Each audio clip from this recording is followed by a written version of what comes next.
您的咖啡。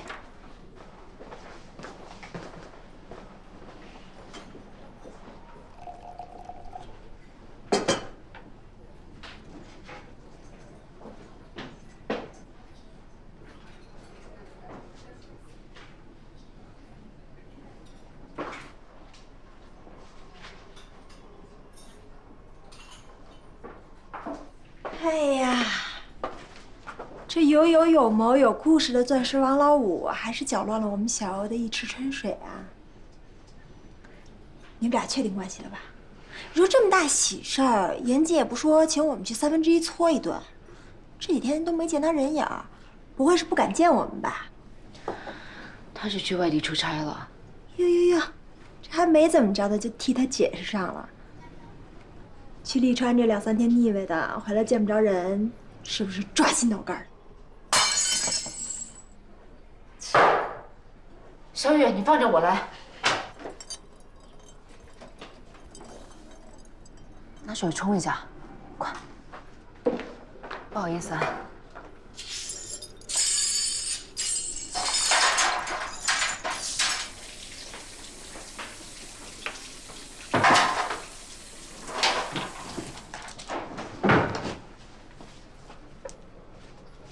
姐，你真的打算跟严妮好了？姐，他是个花心的男人，你千万别……严谨是个怎么样的人，姐心里清楚。好了，多注意点。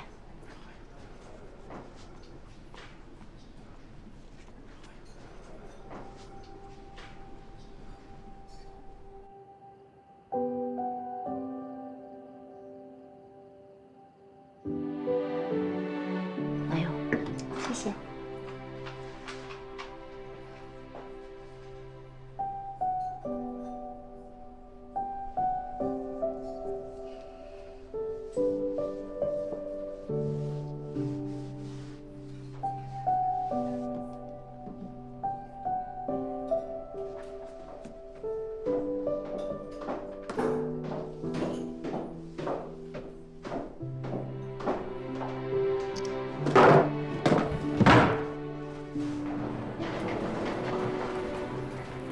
跟手机置什么气呀？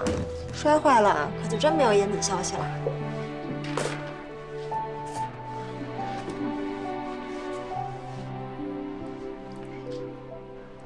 完了，这回某人是真惹着我们家池清欧了，后果不堪设想啊！你还真把某人当饭菜了呀？是不是把菜你都吃下去了？什么滋味儿，你自己最清楚。其实我觉得你也不用想的那么糟糕，没准人家严大老板是真的忙，这2天就没有时间回你消息。你要真想他，你就给他打电话呗。我要再给他打一个电话，我不姓季。那你姓严。逗你玩呢，这都什么年代了？女追男一点都不跌份儿，反而更容易把幸福牢牢掌握在自己的手里。可你以前，你可是不会花这些时间胡思乱想的。要我说，你就直接给他打，问清楚，行就行，不行就拉倒。这年头做什么事情都得干干脆脆的。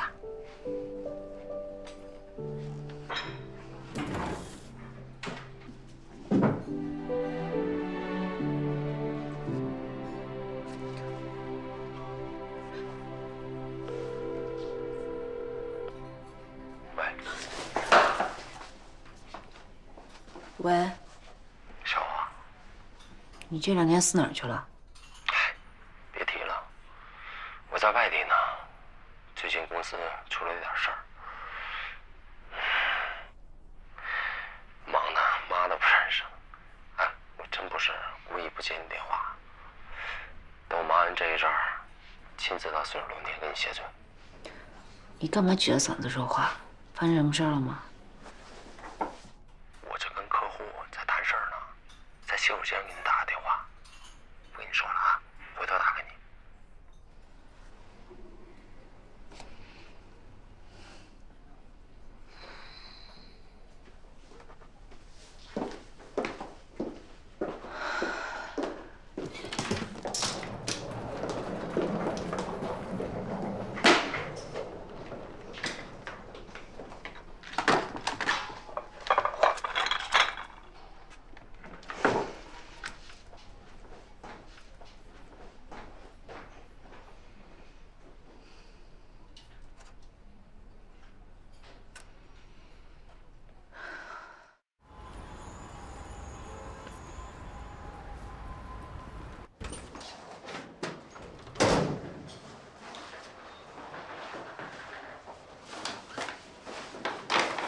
张宇他母亲的病情最近应该稳定些了吧？哦，我最近有点忙，没顾上去他家。听战宇说一切都好。你还得叮嘱他们啊，让他们定期来医院检查。嗯。你最近在忙什么呢？我看你脸色不太好。没有啊，挺好的。上次来我们家那个小严，你们还联系吧？偶尔。你和爸，我的事儿我心里有数，你和妈就放心吧。好。那没事，我先走了。啊，路上小心啊。嗯。钱够花吧？季主任，你就这么怀疑你女儿赚钱能力啊？拜拜。拜拜。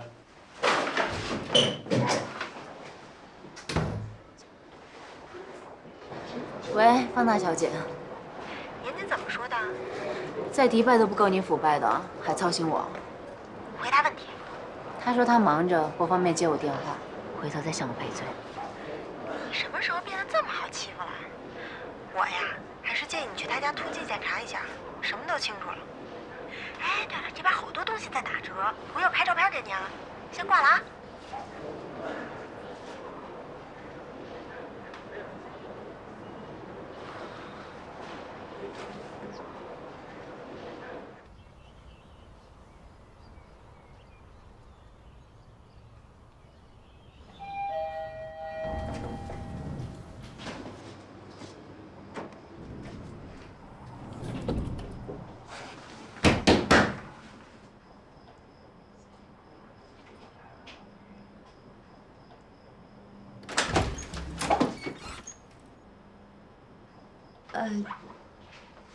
找严谨。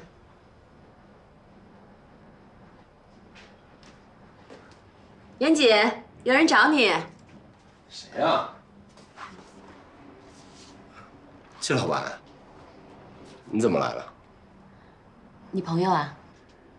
对，我之前经常去那个咖啡馆的老板娘。哦，既然是朋友，进来坐会儿吧。不用了。那你们聊，我去看眼汤。好。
严谨没有打来电话解释，更没有出现在似水流年。就在我犹豫是否要删掉严谨的联系方式，忘掉这2个月的荒唐事儿时，我的生活里却接二连三地出现了更加荒唐的事情。姐，你这几天状态有点不太对劲，是不是出什么事儿了呀？啊，没什么事儿，姐好着呢。啊，有钉子！什么有钉子？老板呢？我就是老板。这个怎么解释？怎么蛋糕里边有个钉子啊？吃到一半吃出这么尖的东西，还让不让人活呀？先生，您确定这钉子是我们蛋糕里的吗？我来你这吃蛋糕，还亲自放一根钉子进去，诬陷你的，我有毛病我？啊，我们不是这个意思，我们的意思是我们的食品卫生一直是达标的，以前也没有出现过这种问题。在你们这里吃蛋糕吃出钉子来了，你还有理了？信不信我曝光你们啊？二位，刚才是我态度不好，我给二位道歉。这单给你们免单。免单就完了？我要求精神赔偿。我们要赔偿，吃出钉子，你们看啊，吃出钉子来了！别脸脸不要脸！我敢拿我的人格担保，这个钉子绝对不是我们店里的，是你们俩栽赃陷害、胡搅蛮缠。我现在要求你们立刻离开我的店，爱干嘛干嘛去！走就走，走！你们这家黑店吃出钉子来，我要曝光你们！要曝光也曝光你们！小心啊，你们啊，小心吃出钉子来啊！走！抱歉大家，请坐，不好意思，抱歉，抱歉，抱歉，请坐。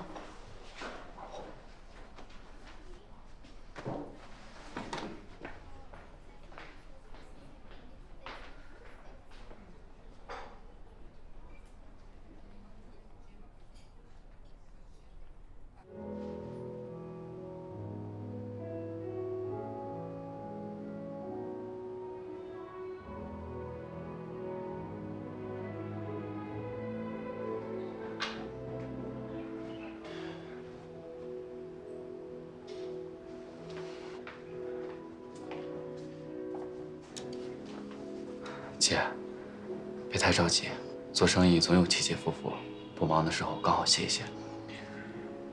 可是这2天店里太冷清了，我总觉得哪儿不对劲。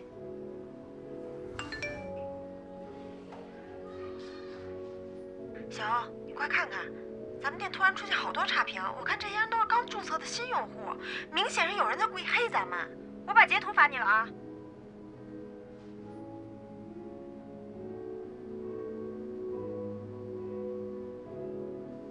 姐，会不会是上次那2个顾客搞的鬼啊？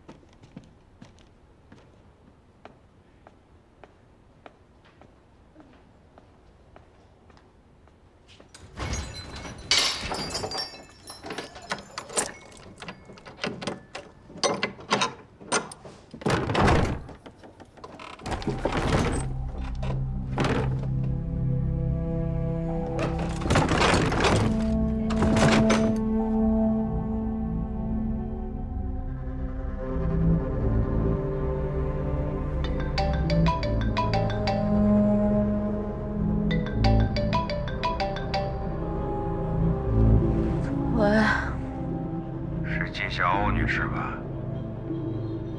谁呀？你穿的睡衣真好看。你谁呀？死变态啊！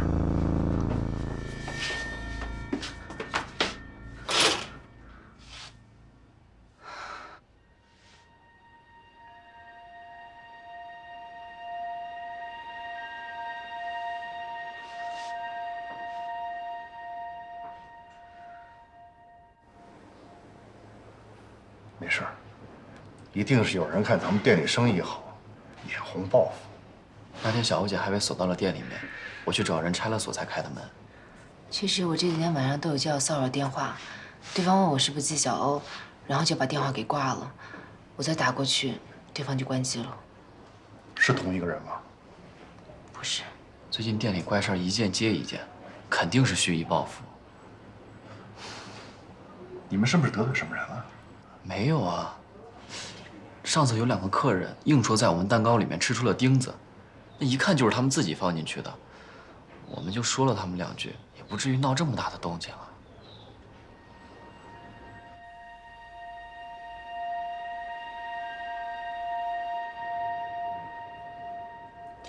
我觉得咱们还是报警吧。现在没有任何证据，报警没有意义，除非我们能抓个现行。怎么抓？我们可以在店外比较隐秘的地方装一个摄像头，如果这帮人再来骚扰的话，我们可以把这个录像交给警方，这样警方就可以立案侦查。好主意。姐，如果你不介意的话，这2天我可以搬来店里住。不用了，就你这小身板，你来了我还得照顾你。那我也是男孩啊。现在事情还没有查清楚，有战宇在，遇到什么事儿也能有照应啊。那行吧。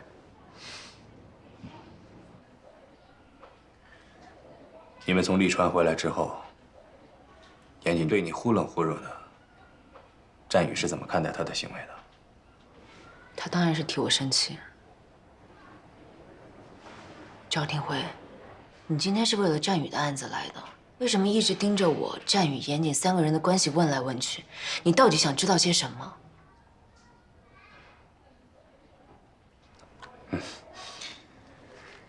严谨也在死者的关系网内啊，我调查他，这很正常啊。你怀疑严谨？现在案件还在初步调查阶段，我们没有怀疑任何人。但是，只要是跟战宇有关系的人，我都要一一排查的。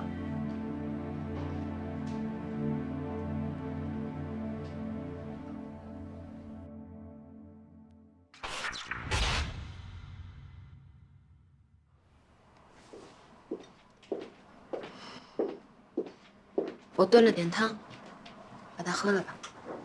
好，不用动。为了我差点连命都没了，喂你点汤没什么的。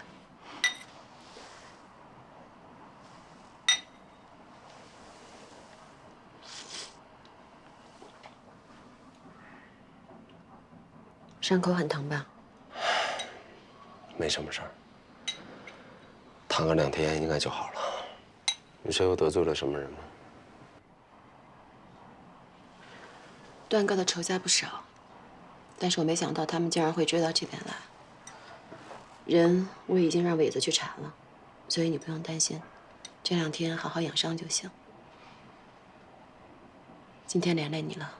嗨，哪儿的话。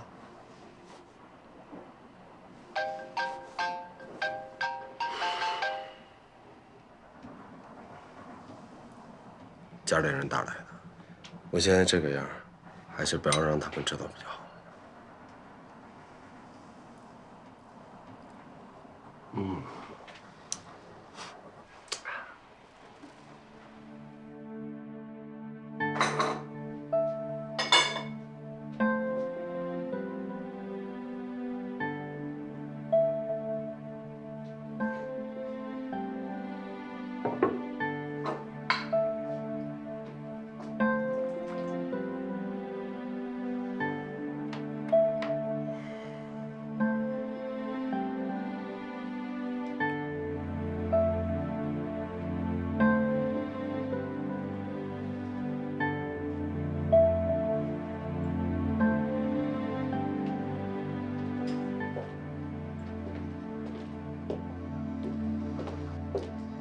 醒了，起来喝点汤。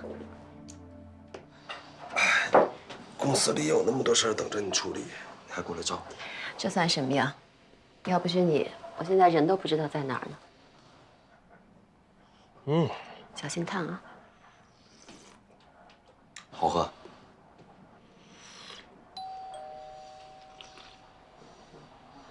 我去开门。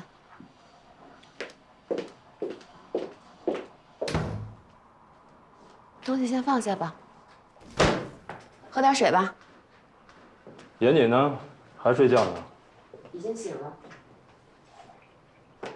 药买了吗？在包里。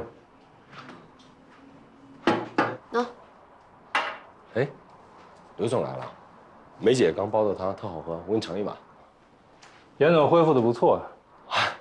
那还得感谢刘总及时往这儿送药啊。先换药吧。你好。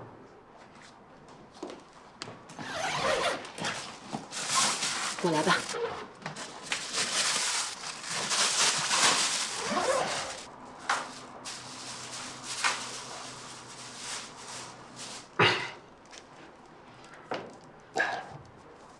哎呀，你轻点儿。这换药啊，讲究稳准狠，下手轻了反而处理不好。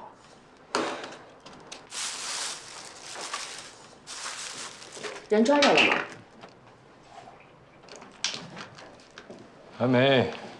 你的人都是干什么吃的呀？我怀疑开枪的人不是咱们的仇家。那会是谁啊？是谁我现在不清楚，但我敢肯定的是，这事儿是事先安排好的。什么意思？把话说清楚。第一，我的人把梨园整个翻了个遍，一点蛛丝马迹都没发现。我还暗查了红石帮和陆万金那几个仇家，都没听说他们派人找我们的麻烦。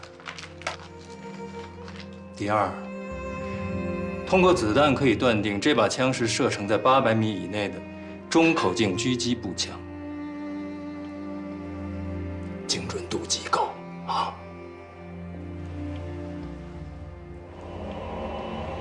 所以对方如果真心想要报复，完全可以一枪命中。为什么他第2枪才射向了梅姐？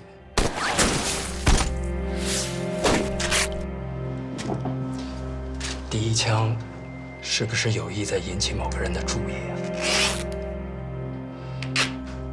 第3，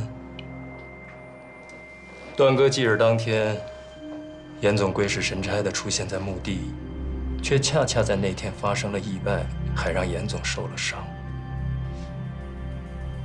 会不会有点太巧合了？刘总，咱俩相处了这么久，看来您还是不信任我呀。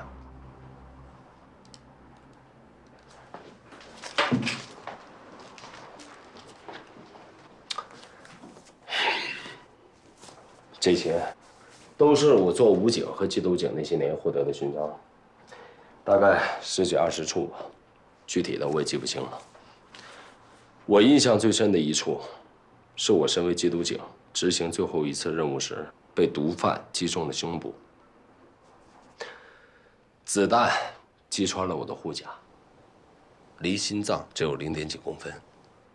我庆幸地捡回了一条命，但我的好兄弟在那一回的行动当中牺牲了。后来我就退伍经商，原因只有一个，我怕死。因为我太知道了活下来有多么不容易。什么把子弹留给我，活着才是王道。刘总，如果你是我的话，你会拿自己的性命开玩笑吗？你不是没死吗？怎么说话呢？严姐为了我们差点把命都丢了，你怎么还能胡思乱想、胡说八道呢？还不赶紧道歉！严总，别急，我这不是也在分析一种可能性吗？是吧？你放心，开枪的这个人，我掘地3尺也要把他挖出来。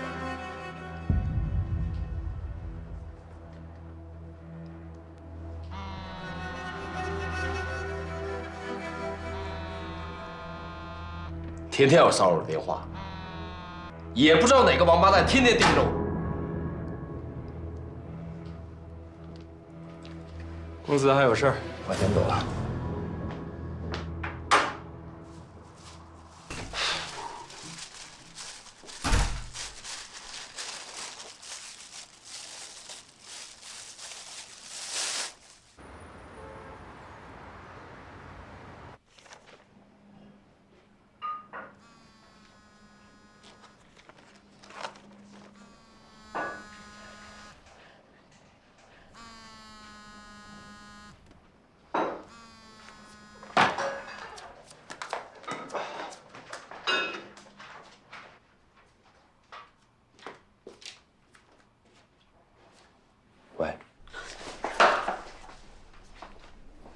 喂，小华，你这2天死哪儿去了？别提了，我在外地呢，最近公司出了点事儿。你干嘛撅着嗓子说话？发生什么事儿了吗？我这跟客户在谈事儿呢，在洗手间给你打个电话。梅姐，吃饭啦！我先不跟你说了啊，回头打给你。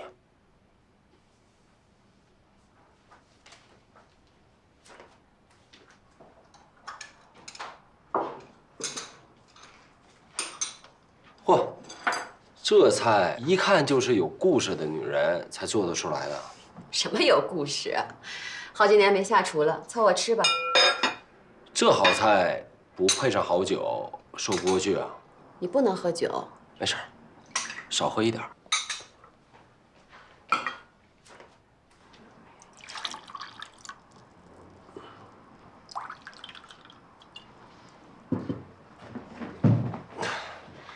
既然要喝酒，那第一杯我先敬你吧。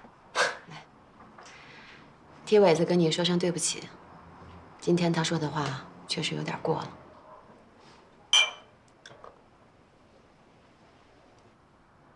他这么做啊，也是为你着想，我理解。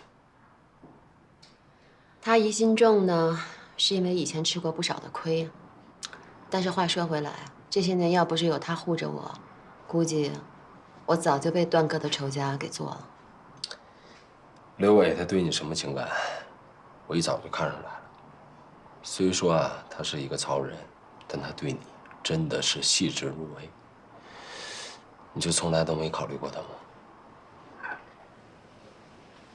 他怎么对我，我管不着。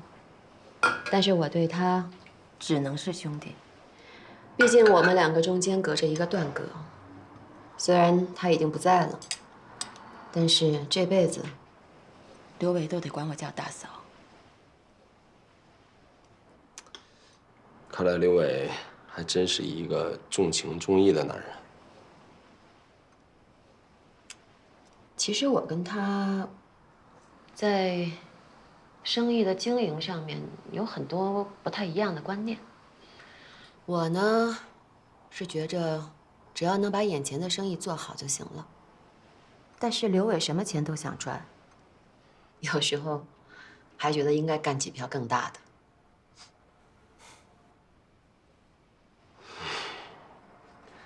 来，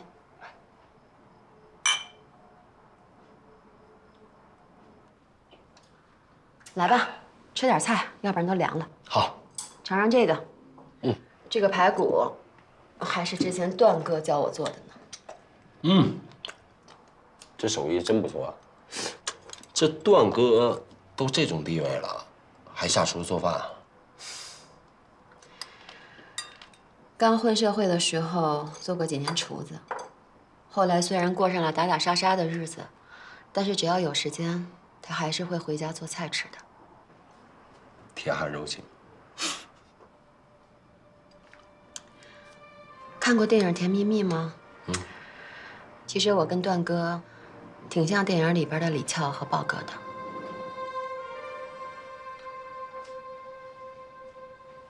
我老家是吉林延边的，父母都是农民。16岁的时候，我就一个人到了哈尔滨，在洗浴中心里边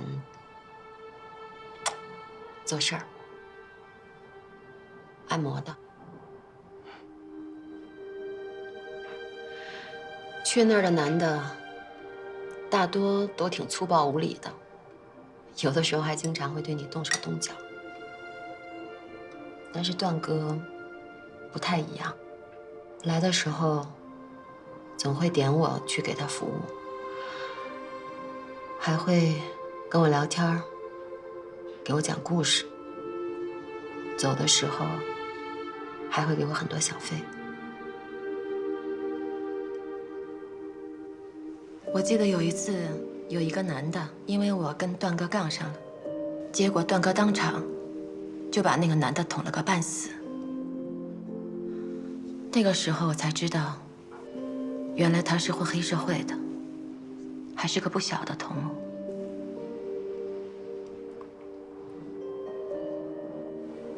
但我还是爱上他了。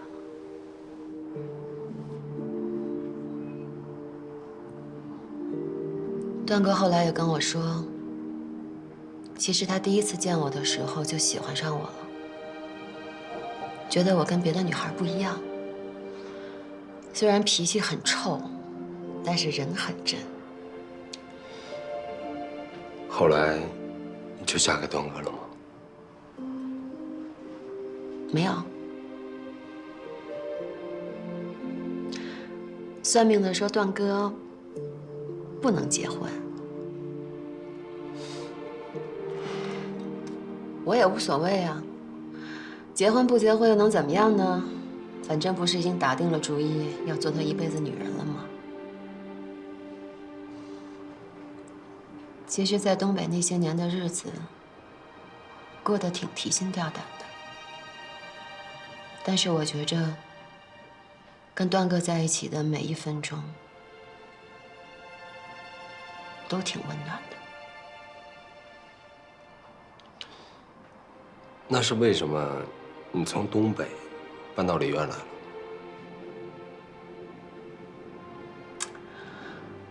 段哥死了以后，他手底下人不服我，是刘伟拼了命扶我上位的，不但巩固了势力，而且还替段哥报了仇。生意也让他做得红红火火。可能是因为段哥的关系吧，我就不想再在东北待了，想找一个一年四季都有花有草的地方，假装有温暖的地方，所以就带着他来了这儿。但是我也没想到，竟然在这儿遇见了你。其实，有时候你跟段哥挺像的。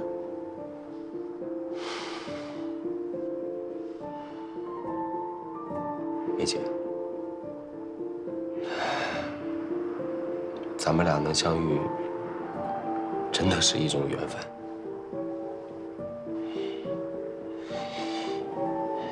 我真心的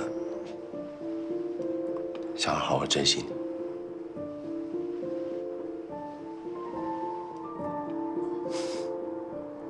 得了吧！刚开始接触你的时候，你可是对我视而不见啊，身边美女一直环绕着，怎么可能会看上我这个老女人呢？我说实话，一开始我对你的情感，我自己真的也不确定。但刚才听完你跟段哥的故事，你到现在都没有忘记他，这说明你是个重情重义的女人。我知道我肯定比不了段哥在你心里的位置，这我认了。但我从来没有在意过你的年纪，我还真挺喜欢有故事的女人。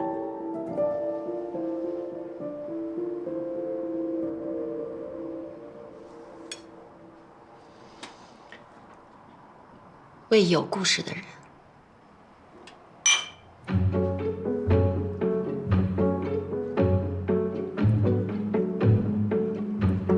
为了尽快打通小美人这层关系，我不断撩动她的芳心。但我考虑到小欧的感受，始终与小美人在身体上保持距离。但我最担心的事，还是发生了。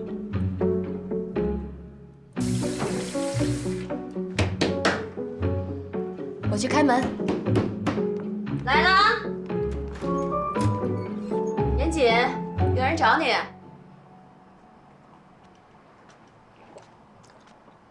谁啊？季老板，你怎么来了？你们先聊，我去看看他。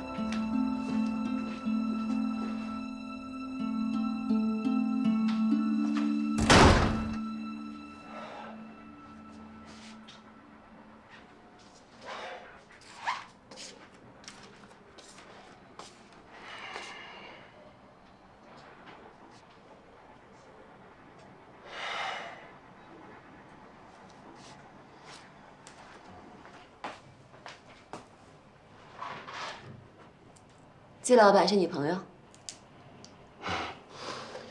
我要说是红颜知己的话，你会不会生气啊？那到底是还是不是呢？你不也老说我身边总是有美女环绕吗？那难免会遇到那么几个自以为是的。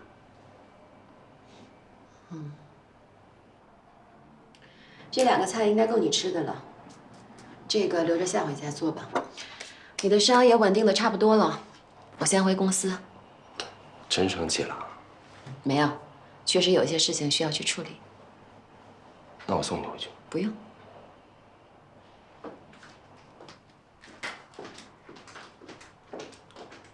那你慢点啊。我很了解小美人，她表面越是不动声色，内心就越是风起云涌。我越来越后悔把小欧卷进来。怎么蛋糕里边有个钉子啊？是食品卫生一直是达标的，以前也没有出现过这种问题。在你们这里吃蛋糕吃出钉子来了，你还有理了？我们要赔偿。我敢拿我的人格担保，这个钉子绝对不是我们店里的，是你们俩栽赃陷害、胡搅蛮缠。我现在要求你们立刻离开我的店，爱干嘛干嘛去。等着啊，等着我曝光你们！小欧，你快看看，咱们店突然出现好多差评，明显是有人在故意黑咱们。会不会是上次那2个顾客搞的鬼？其实这几天晚上我都有接到骚扰电话，对方问我是不是纪晓欧，然后就把电话给挂了。我再打过去，对方就关机了。姐，如果你不介意的话，这2天我可以搬来店里住。不用了，就你这小身板，你来了我还得照顾你。那我也是男孩啊。现在事情还没有查清楚，有战宇在，遇到什么事儿也能有照应啊。那行吧。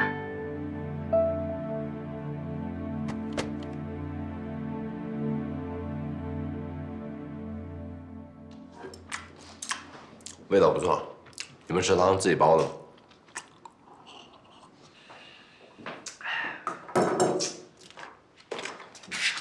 赵警官，你口口声声跟我说，希望我提供线索，协助你们破案，我怎么觉得你还在怀疑是我杀了战宇？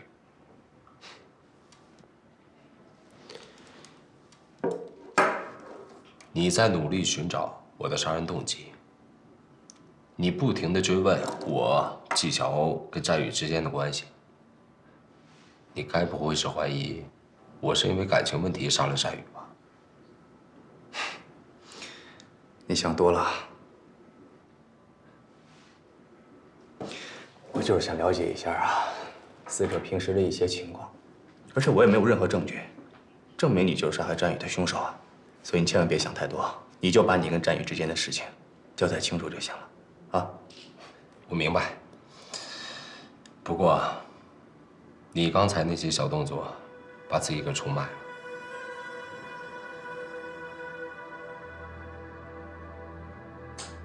不如这样吧，咱们俩干脆直接一点。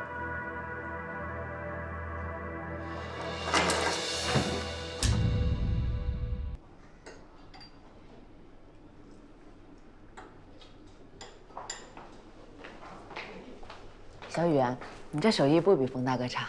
多喝点，好好补补。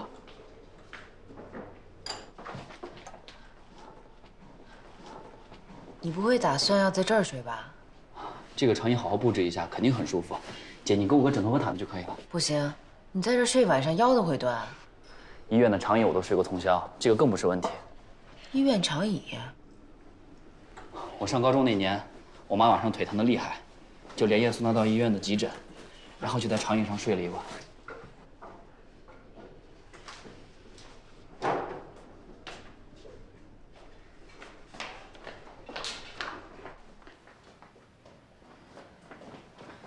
小雨，你这几天就睡这儿。姐，这不太方便吧？有什么不方便的？除非你嫌我呼噜声大。姐，你怎么可能会打呼噜？我不相信。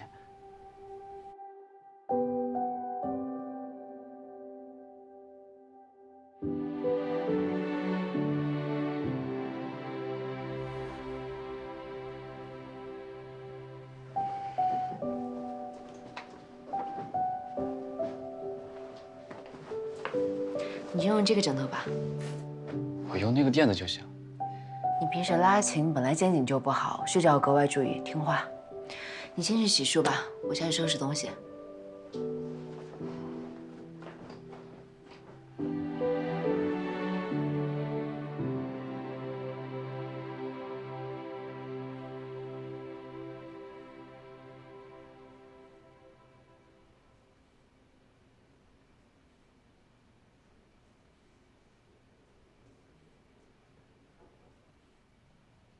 姐，睡着了吗？没有。能问你个问题吗？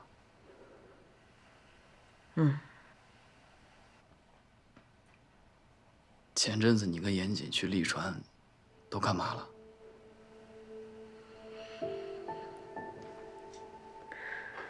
严谨是不是和你表白了，然后他又不认账了？小孩子不要问这些，快睡觉吧。姐，我不是小孩子，你心里想什么我都懂。我知道你前阵子是因为严谨伤心，他一定做了什么对不起你的事儿。没有。那他最近为什么没有来似水流年？你还从来都没有提起过他。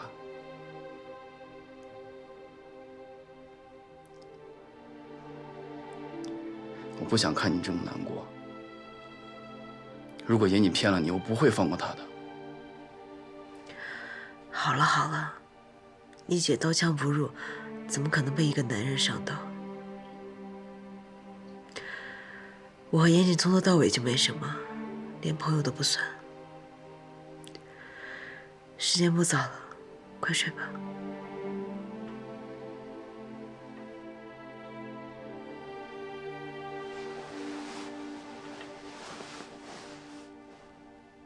姐，我是绝对不会伤害你的。晚安。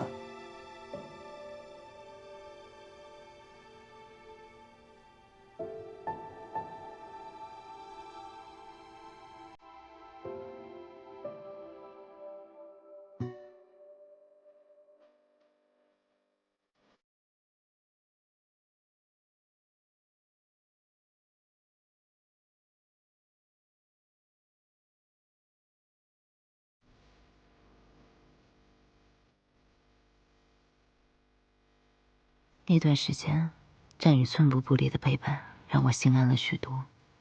但奇怪的是，我不但没有忘记跟严谨在一起的日子，反而记得更清楚了。每一帧画面都记得清清楚楚，就像昨天发生的事情。我爱上他了，早已无可救药的爱上他了。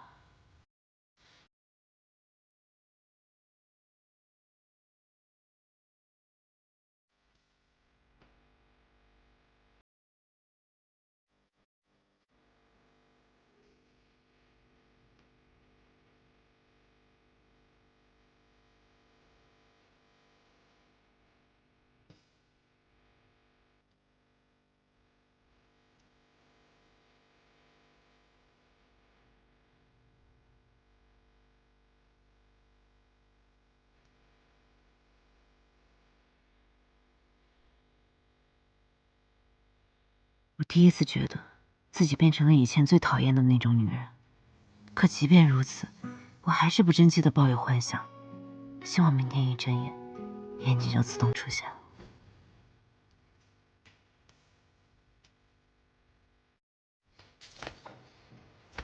说，快说，是谁？说。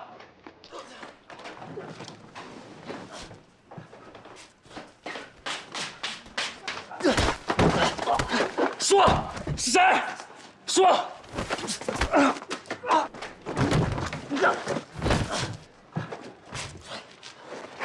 说！小雨，你到底跟我们什么仇？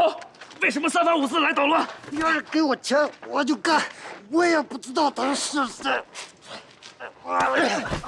别打了，小雨，别追了，没事吧？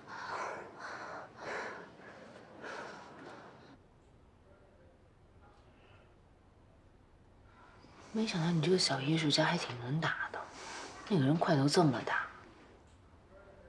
我小的时候个头小，经常被人欺负，所以学了几下用来防身。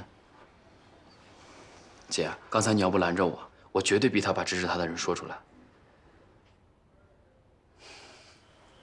其实，我大概猜到了是谁派他来的。谁？我去严谨家找过他一次。开门的是另外一个女人，严谨没有说他们是什么关系，但是那个女人看我的眼神中充满了敌意，还能是什么关系呢？也是从那之后，店里开始发生各种事情。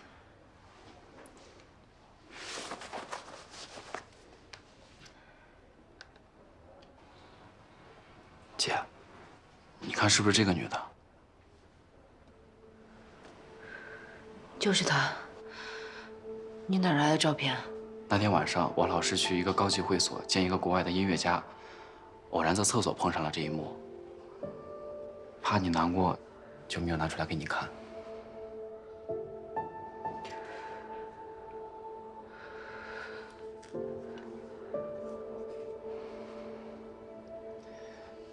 姐，我真的应该早点拿这张照片给你看的，这样你就不用惦记他了，也不会去他家找他，也不会碰上那个女人。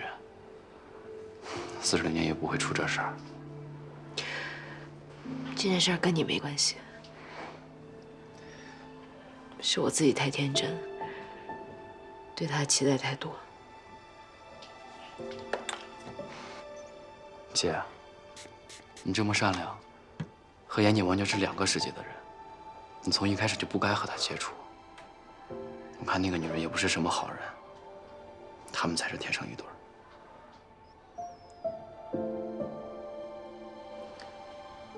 忘了他吧，就当这个人渣没有出现过。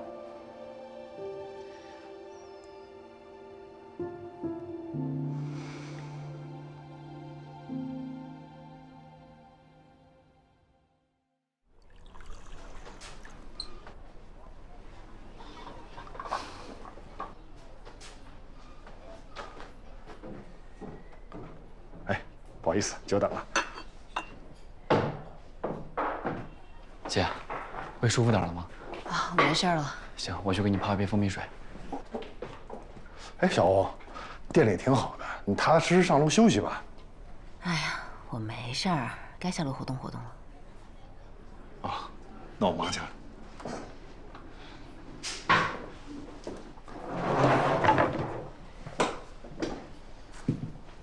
我可真是活久见啊！没想到纪晓欧也有这么没出息的时候，竟然让劈腿伤成这个鬼样子。你别闹，我是那天喝大了，犯肠胃炎，跟那个人一点关系都没有。好好的干嘛把自己关烂醉啊？还不是为情所伤？姐，水。谢谢。事情原委呢，战宇小朋友都已经跟我说了。我这2天动用关系查一下那个小美人，这个女人开了一家水产公司，还有几个夜总会。她跟严谨肯定有生意上的往来，没准这俩人早就搞到一起去了。严谨从来就不是我男朋友，他跟谁在一起与我无关。这要是事实，我就懒得在这儿唠叨你了。你就真的甘心被他白白睡了？你胡说什么呢？亲错亲我了吧？我求你饶了我，方大小姐，我真的不想跟那个人再有半点瓜葛。这种渣男当然不必留恋，但你总得让他给你一个合理的解释吧？哦，当初是他一而再再而三的追你，现在他连句对不起都没有就闪人了。而且你明明知道咱们店里这些怪事儿都是那个小美人派人干的，你就不想找他问清楚？真当你纪晓欧没爹没妈没朋友啊？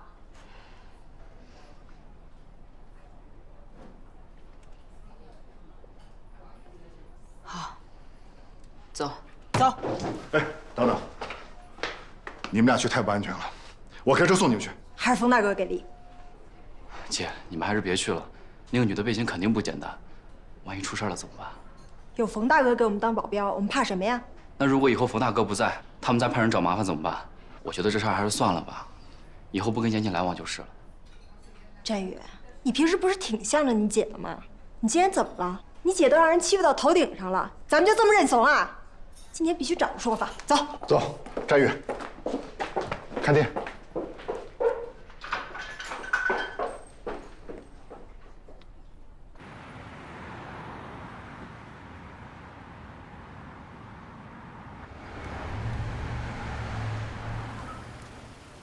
就是这儿。声讨渣男市场硬仗，你能不能有点斗志？你淡定一点，我只是想就事论事。小欧，咱不欺负人，也不能让别人欺负了。今天必须要有说法。老冯可以啊，平时看你老实巴交的，关键时刻也不掉链子，够爷们儿。走吧。走。走啊！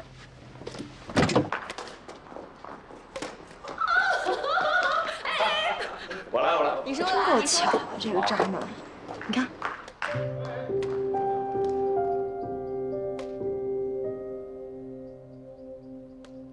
姑娘，你们这是找谁啊？你们这找谁啊？老哥，哎，老哥，借个火，借个火，有火没有？我这没火。来。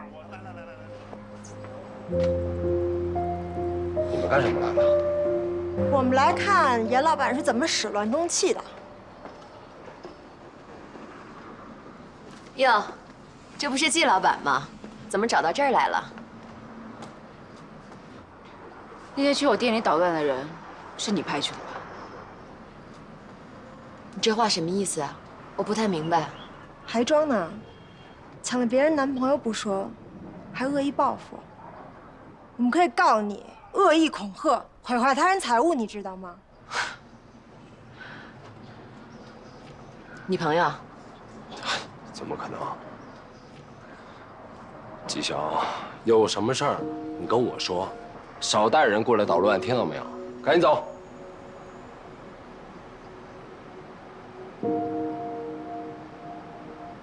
现在该我们走了。当初你天天赖在似水流年不走的时候，求我帮你一块追纪晓鸥的时候，今天你当着纪晓鸥的面把话说清楚。方大小姐，你可真会颠倒黑白啊！我什么时候喜欢过纪晓鸥啊？我只是喜欢那家咖啡馆里的咖啡而已。反倒是你，出了名的拜金，朝三暮四不说，现在又跑过来立牌坊，我真理解不了。你说什么？你再说一次！你呀，严姐，我们不是找你来吵架的，但你这么说太让我失望了。小宝，咱们走。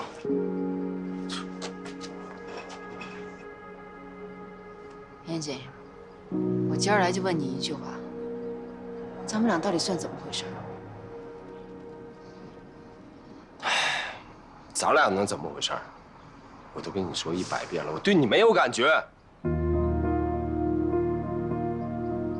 求求你别缠着我，行吗？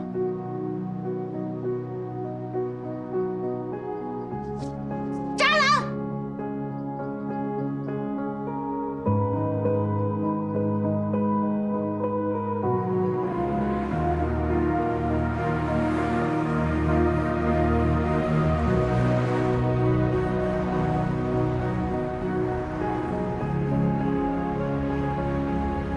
那天回来的路上，车里异常的安静。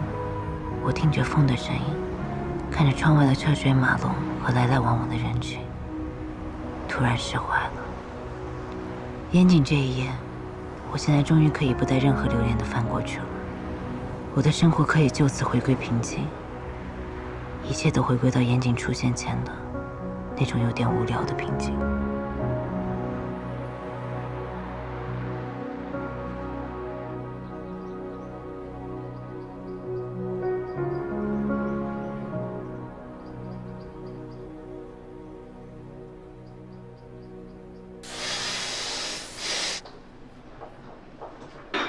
你慢用。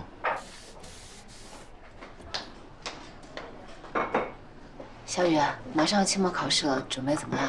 肯定没问题。那加油啊！今天没事，早点回家吧。好。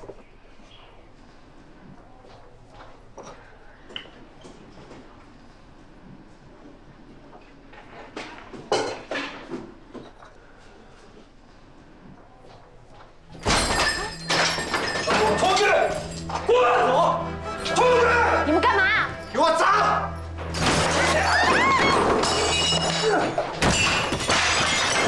住手！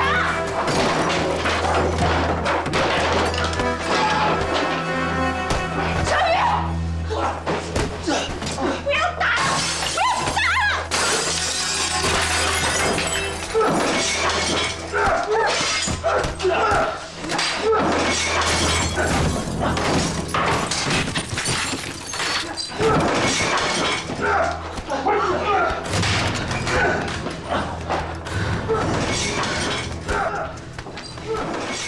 不要再纠缠严谨，否则你这店就不要开了。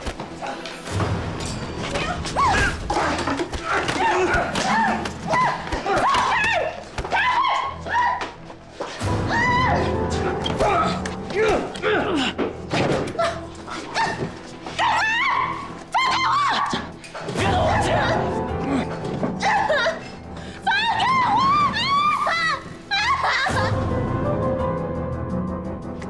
我去！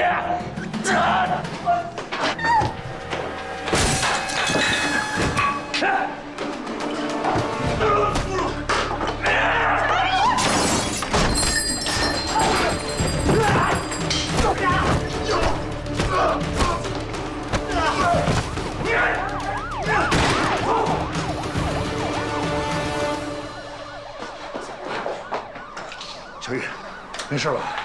啊，小何，你没事吧？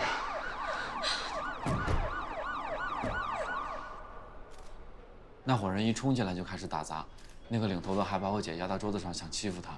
是你把那些人赶跑的？啊，是。当时我一看电都被砸了，我一着急我就冲进来，可能下手有点狠。前后一共2、3分钟吧，那伙人就跑了，具体我也没看清楚。那你们先去医院，完事之后来派出所做笔录。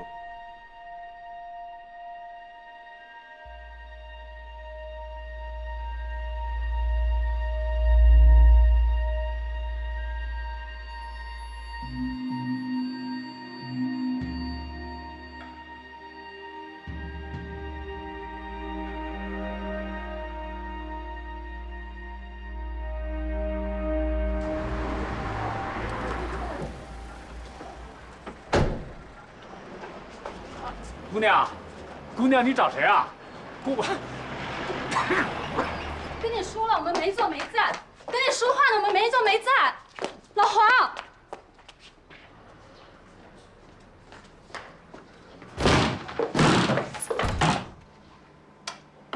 季乔，你怎么又来了？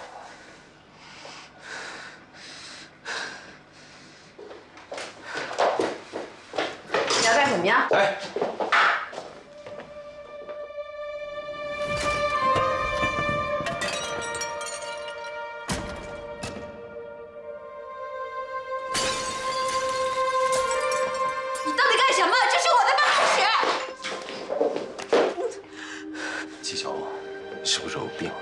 在这儿给我撒什么谎啊！你怎么不问问他对我做什么？是不是因为咖啡馆被砸了呀？钱要钱哈，我有，我这张卡里有50万，够你那个破店来回。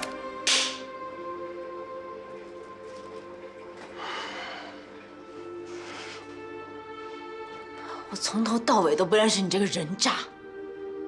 拜托你管好你的女人，别让她再来找我麻烦。我季小娥不是吃素长大的，再有下次，我跟她玩命！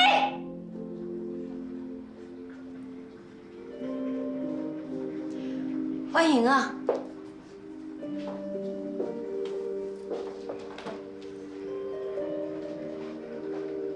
谁呀？谁呀？谁呀？他妈嚷嚷什么？滚！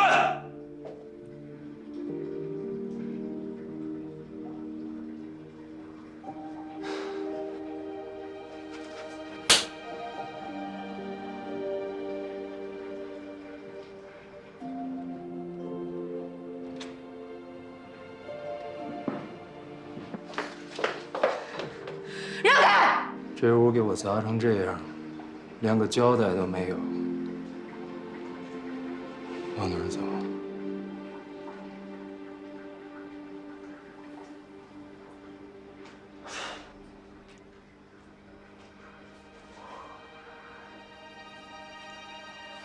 算了算了，你也是，好端端的打个女人干什么呀？瞧你点出息！刘伟，放他走吧，咱不是还有事儿呢吗？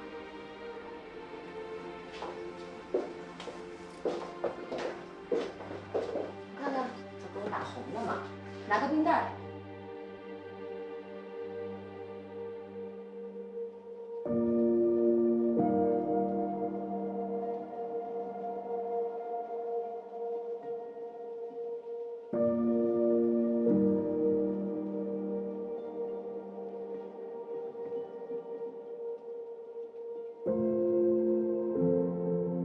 那天是我人生中最耻辱的一天，那些脑子里挥之不去的愚昧回忆，就像似水流年一样被彻底粉碎了。我在心里大声地告诉自己，纪晓欧，你的生活里从来就没有出现过严谨这个混蛋。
5年的心血，在几分钟内付之东流。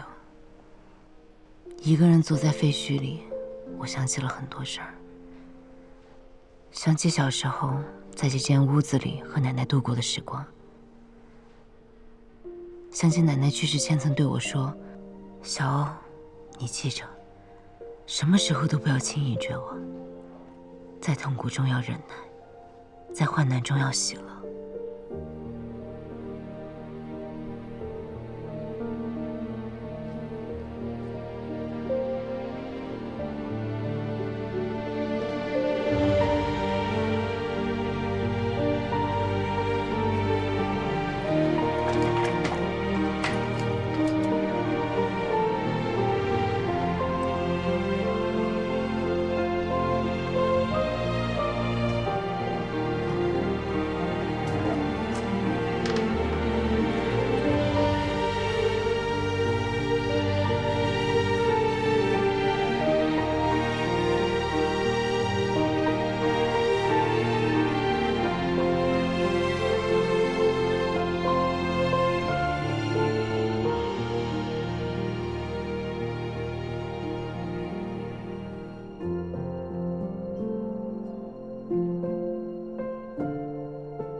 你有没有想过，战宇怎么就那么巧，拍到了小美人和严谨的暧昧照片？我刚才已经跟您解释过了，他是去见一个国外来的音乐家，在见面的地方碰到的。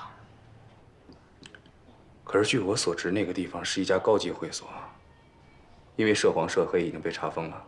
什么老师会带着自己的学生去那种地方见国外的音乐家呀？你这个话什么意思？你有没有想过，当初战宇为什么要拦着你不让你去找小美人理论呢？他怕我吃亏受委屈。那他就应该像冯卫星一样陪着你去啊。除非他很清楚小美人是什么样的人，他不希望你去。你说战宇认识那个女的，怎么可能？战宇认识的每一个人，你都知道吗？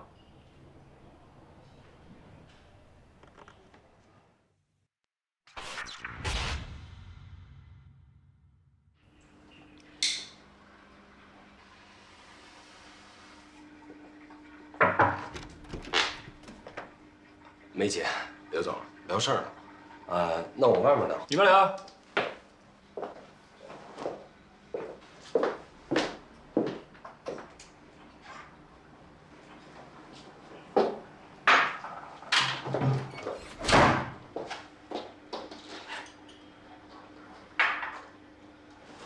我来了。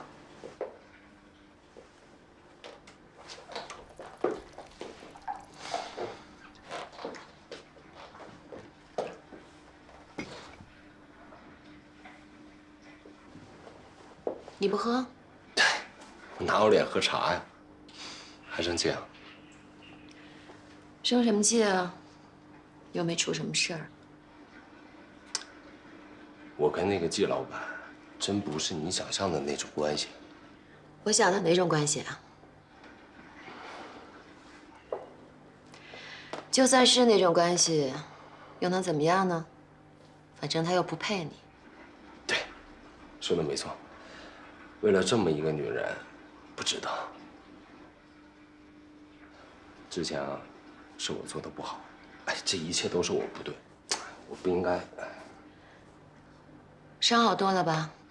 好多了，能自由活动了。晚上我做了个答谢宴，表示感谢你的。太高调了吧？必须高调呀！我得让大家伙儿都知道，我这条命是你给的。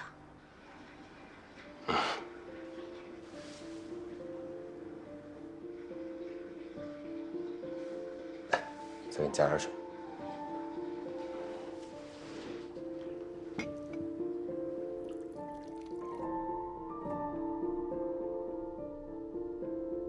我借着答谢宴的机会，当众挑明了和小美人的关系。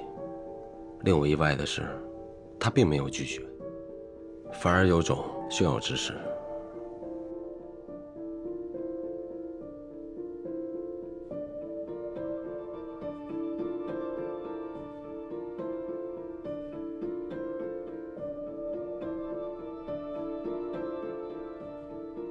哎呀，你那几个朋友啊，这太能喝了。高兴嘛，喝点酒。你不高兴啊？高兴，高兴。我也特高兴。去哪儿啊？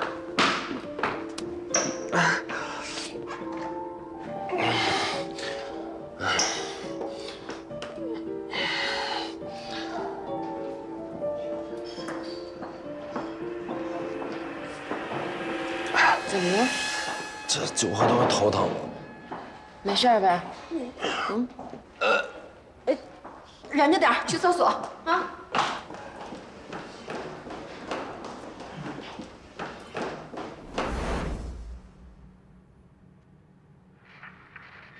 哥，这就是 KK， 叫人啊！刘总好。总听六子提起你，说你人虽小，但办事很老练，嘴也很严。都靠六哥提携，以后还要跟刘总多多学习。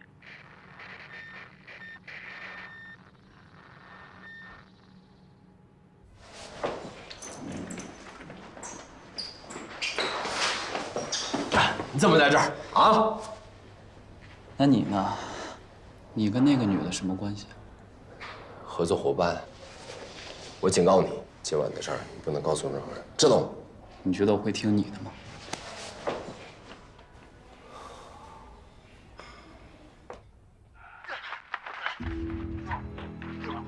说，你到底跟我们什么仇？为什么三番五次来捣乱？别打了，小雨。有人给我钱，我就干。我也不知道他是谁。小美人仍然在对纪晓鸥下黑手，她的安危，还是让我忍不住想去看她一眼。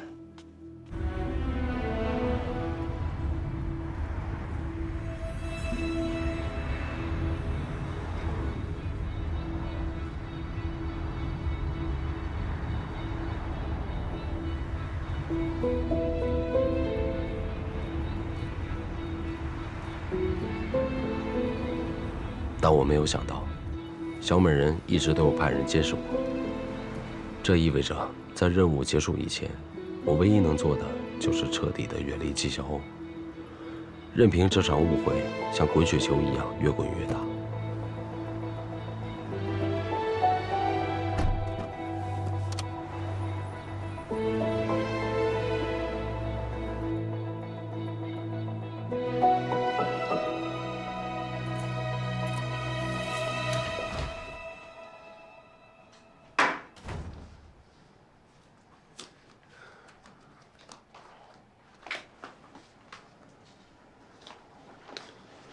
我不是跟你说过不让你过来看我吗？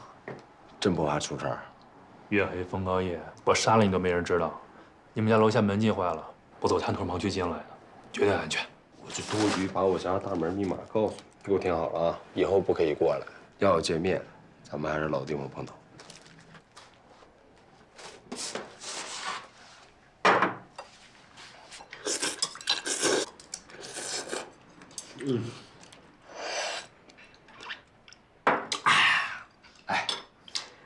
还是2字版的泡面好吃啊！泡面不是以前的泡面，盐子还是以前的盐子。等坏了吧？真不用找个医生给你看看吗？这个是我自己的事儿，你就别管了。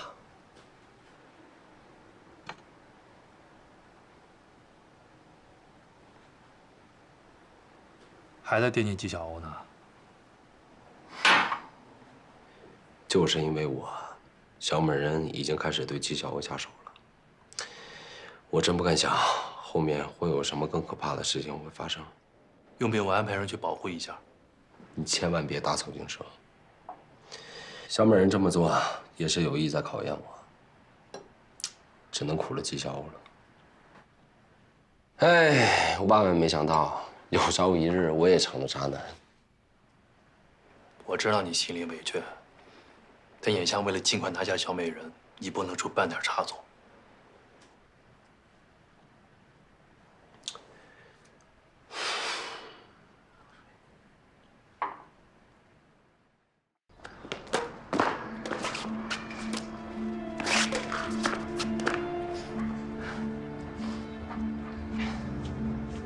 再来，姑娘，你们这是找谁啊？你们干什么来了？我们来看严老板是怎么使乱东器的。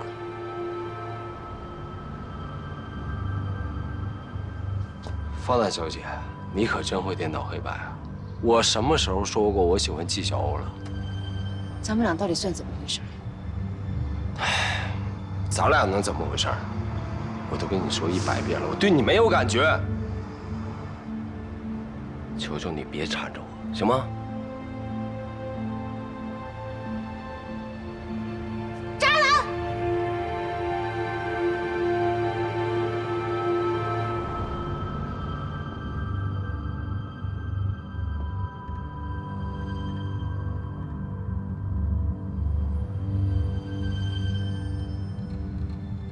给我砸！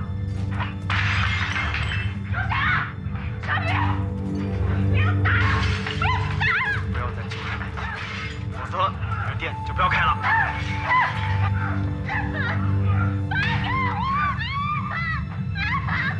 别动我姐！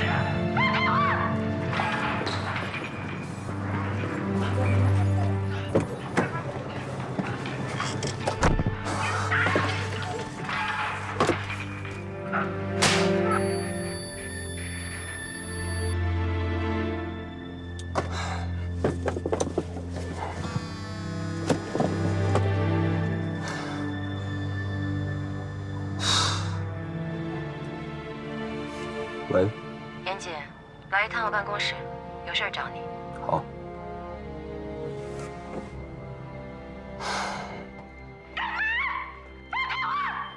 我后来想了想，我觉得那个疯女人可能还会找你麻烦，所以就自作主张，替你教训了她一下。砸得好啊，砸得痛快，早就应该给这个女人一点颜色看看了。不过这么大阵仗，不会惹什么麻烦吧？我做事儿你还不放心？物流生意，我决定交给你做了。那刘总那边没有意见吗？有意见也得听我的呀。实话跟你说吧，最近我们一直跟一个广东的吴老板接洽着，他的水产生意遍布着整个东南亚。如果我们跟他达成合作，利润翻1倍可能都不止哦。广东的吴老板叫什么呀？吴峰。吴峰。广东搞水产的朋友，我认识不少，这号人物我没听说过。人一直都是刘伟接洽的，我也没见着。不过根据他搜集的资料来看，人没问题。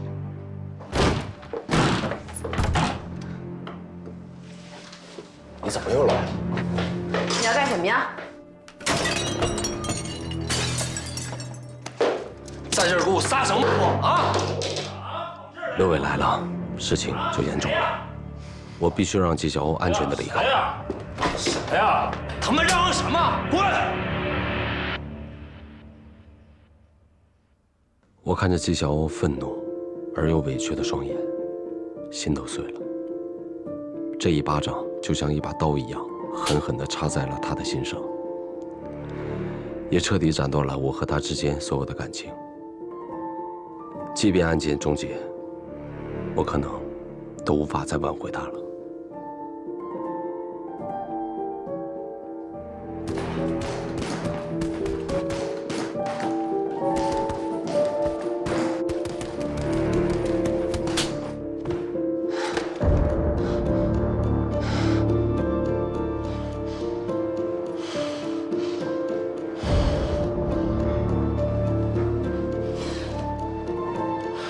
我厌恶我自己，厌恶这暗无天日的生活。我从来都没有像今天一样，想要逃离这一切，想要回到过去。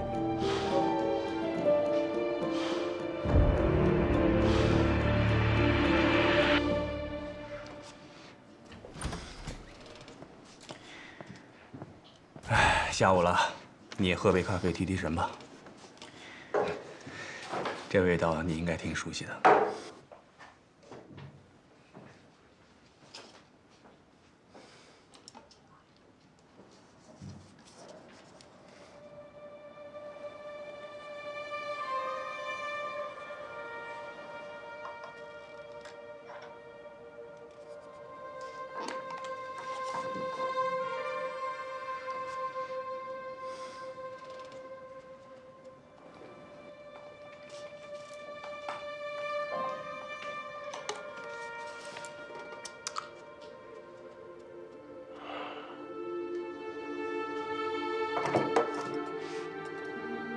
这幸亏啊，就是点皮外伤，再观察观察，没什么事儿就能出院了。姐，你真把那个小美人的办公室给砸了？嗯，砸得好，砸得大快人心。小欧，你心情我能理解，你咋能一个人去呢？你知道那女的背后有什么背景吗？真要出个三长两短，你让我怎么跟你父母交代呀？啊？姐，店没了可以重新再来，没必要伤害自己，犯不着，真的。昨天晚上我检查过，咖啡机没坏，我从国外带回来那些饰品也都还在，桌椅板凳修修还能用，咱们只需要把店里装一下就行了。正好我也看腻了之前的风格，咱们正好变变样子。对，只要人没事儿，其他事儿都是小事儿。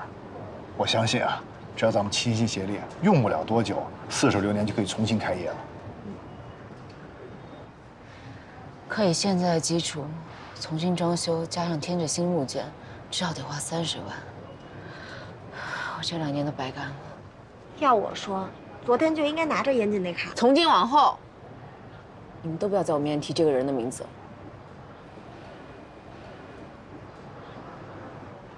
那些流氓不都被抓起来了吗？就应该他们赔。再说了，那些钱是那个贱女人的，脏钱你也敢要？哎呀，好了，这多一事不如少一事。何况啊，小欧不是把他们地儿也砸了吗？这事儿要是走法律程序啊，且耗着呢。况且那几个流氓，他不会轻而易举招出来是小美人派他们来的，顶多关几天就把他放了。咱要真要跟他死磕呀，最后吃亏的还是咱们。老冯说的对，钱嘛，凑一凑就出来了。我这还有一点钱，实在不够的话，我卖2个包。谁让我之前老从店里拿钱去买包，就算是有借有还。小欧，我手头上有几万块钱，暂时也没用，你先应应急。那是你给乐乐攒的救命钱，我不能要。乐乐现在情况不是挺稳定的吗？你先应应急。如果有什么急事儿，我再跟你要呗。不行，前段时间不是说工作出了问题吗？这钱我不能要。你放心，我和乐乐不会饿死的。姐，我这张卡里也有不到10万，你先拿去用吧。你哪来这么多钱？跟冯大哥一样，给我妈攒的医药费，还有我打算出国留学的钱，全是我这几年的奖学金和打工挣来的。这钱一时半会儿用不上，先借给姐姐周转。你的钱我说什么都不能要。姐，听我说，这段时间你帮了我太多太多，季伯伯还一直免费给我妈送药，我真的非常感激你们。现在终于有机会报答你，这钱你一定要收下，咱们是一家人啊。等店里恢复营业，再还给我也不迟啊。或者我拿这些钱入个股，以后我也算是似水流年的小股东了。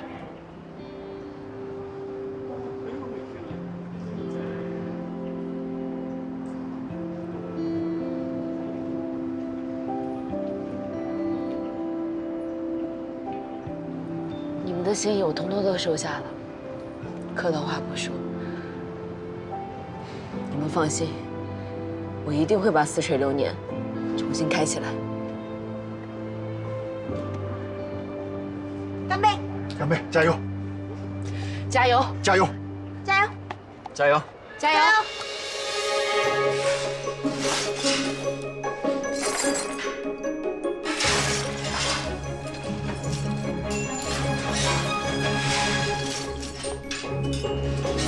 来，先往这儿扫。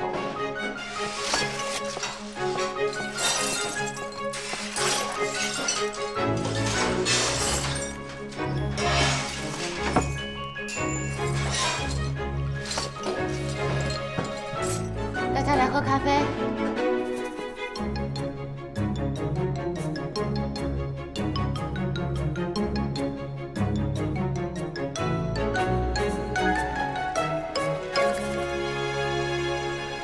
不能再打一些折扣了吗？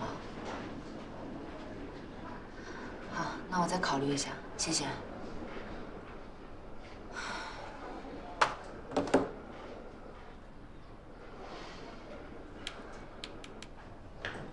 姐，我在学校附近找到一个正在搞促销的装修公司，15万就能搞定。真的呀？我把他们公司的宣传画册、报价和合同表都拿来了，你看看吧。价格真的不贵哎。那个公司专门有个部门是针对大学生毕业创业的，有优惠。我给他们说咱们开咖啡馆，使劲跟他砍了价才拟了这个合同。姐，如果觉得合适的话，现在就可以签约。明天就能开工。小雨，你真是太棒了，解了我的燃眉之急。爸妈，你们怎么来了？全力园都知道似水流年被砸，你妈妈我还不能过来看看了？叔叔阿姨，你们坐。你就是战宇。是，赵阿姨好。战宇啊，这几天你一直在。小欧姐这儿离不了人，我就请了假，在这儿帮她的忙。啊，辛苦了。没事，都是应该的。谢谢你，战宇啊，帮了小欧那么多忙。不过总请假耽误了学业可不好，还是早点回学校吧。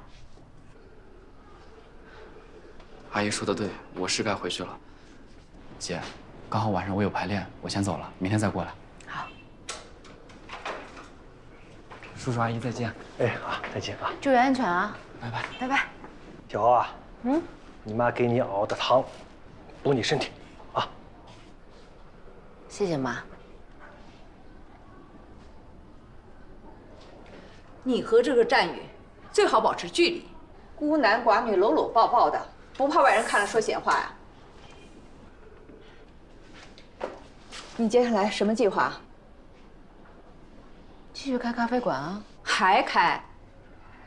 你这个店被人黑了，被搞破坏的事儿都传遍了，说什么都有，你还想继续丢人啊？是吗？我现在出门都被邻居在背后指指点点的，你还让不让我们活了？他们都说什么了？有人说你招惹了道上的人，还有人说你做了小三儿，被原配报复了。你跟妈妈说说，这到底是怎么回事儿？妈，我就一句话，没有的事儿。世上就没有空穴来风的事儿。上次去家里那个严谨到底是干什么的？你跟他到底是什么关系？我不认识他，跟他什么关系都没有。你不认识他？你不认识他，为什么把他带回家？哪有这么多为什么呀？妈，你就记住，我季小欧从来没有干对不起你们和对不起我自己的事儿。好，只要你跟严谨断干净了，我这一页可以翻过去不说。咱们接下来说说你的未来。既然这个店已经被砸，咱就顺手把它租出去，1年赚的租金都比你开店赚得多。你呢，回去踏踏实实找一个稳定的工作，然后你再找一个好男人一嫁，我和你爸从今往后都不管你了。这个地方是奶奶留给我的，我是绝对不会租出去。我不仅要把似水流年重新开起来，我还要让它比以前更红火。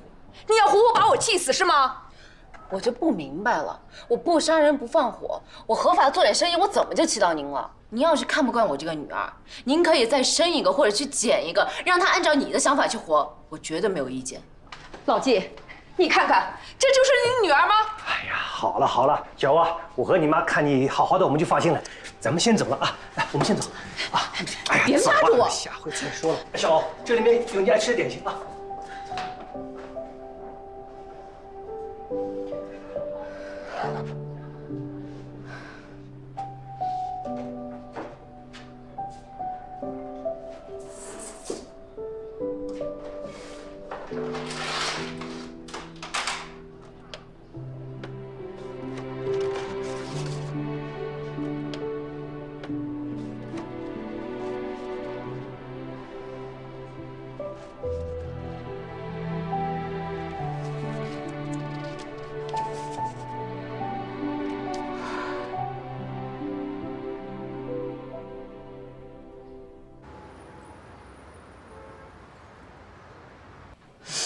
都病成这样了，还有力气哭？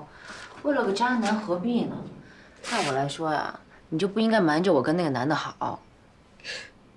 那我一开始真的以为他是认真的呀，他还飞来迪拜跟我约会呢，谁知道他有老婆孩子呀？你说这年头，找个靠谱的男人怎么这么难啊？谁啊？不会是他老婆找上门了吧？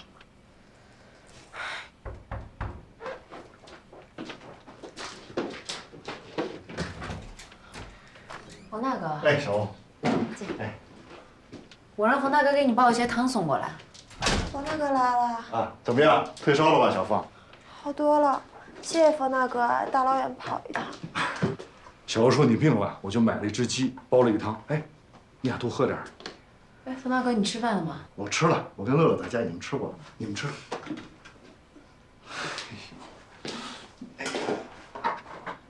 我家是有点乱啊。何止是乱呀，你搬下来就没有干净过。冯大哥，你别动了，一会儿我自己来收拾吧。没事儿，顺手啊。你们吃。哎，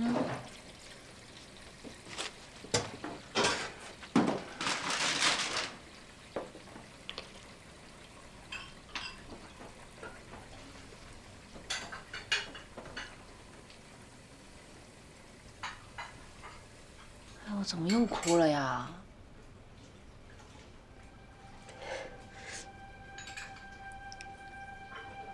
我好久都没有喝过这么好喝的汤了。至于吗？好喝就多喝点儿。嗯。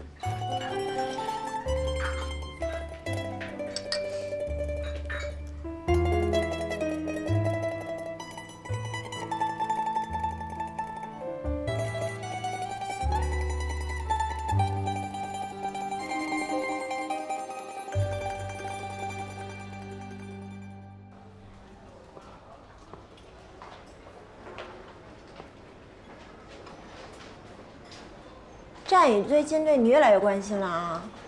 他是关心所有人。我这还装呢，战宇也是男人，平白无故的，干嘛为你付出那么多？是因为之前我也帮了他很多。再说，战宇是个知恩图报的好孩子。哎，你赶紧帮我找下清单上的东西，咱们结了账赶紧回去帮忙。忘掉一个人最快的方法呢，就是迅速的开展一段新感情。哎，您好，请问一下，这个牌子电源开关在哪里？我看一下，请往那边走。啊，谢谢。我觉得战宇这小伙子挺好的，就长得又帅又有才华，虽然家里条件不是很好，但你不是也不介意吗？我觉得你真的可以考虑一下。你脑子里除了男欢女爱，是不是就没点别的事儿了？战宇他就是我弟。你们俩一点血缘关系都没有，算什么姐弟啊？他喜欢你，你真不知道啊？难道你还放不下严谨？你能不能别再提这个人的名字啊？你要是真放下了，还怕我提他呀？我已经够烦了，你就别再叨叨我了。你倒先找一个呀！我找到了，上次星盘说的那个男人已经出现了。哼，早看出来了。看出什么了？前几天让冯大哥给你送饭，是不是送出感情了？是送出事儿了，送出大事儿。你们俩不会已经……冯大哥是那种人吗？是我喜欢上冯大哥了，我要追他。真的吗？我不信。哎，